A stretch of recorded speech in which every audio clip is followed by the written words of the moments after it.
Welcome to my channel RS official.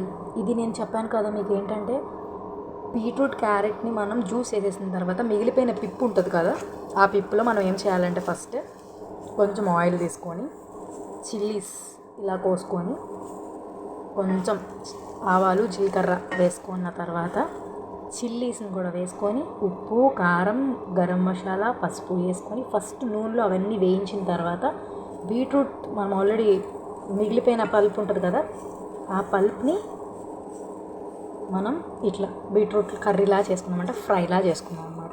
ఓకేనా? కొంచెం మిగిలిన పల్ప్ని ఏం చేద్దామంటే ఇలా చపాతీ పిండిలో వేసుకొని ఇది కూడా కొంచెం ఆయిల్ వేసుకొని ఉప్పు వేసుకొని ఇది కూడా మనం కలిపేసుకుందాం అనమాట. ఓకేనా? ఇలా మనం చపాతీ ముద్దను కూడా కలిపేసుకొని నైట్ టైం నీట్గా ఇట్లా పెట్టేసుకున్న తర్వాత దీని మీద మూత కవర్ చేసేయాలి. కవర్ చేసిన తర్వాత మార్నింగ్ చపాతీలు చేసుకోవచ్చు, బీట్రూట్ కర్రీ తినొచ్చు. Bye bye.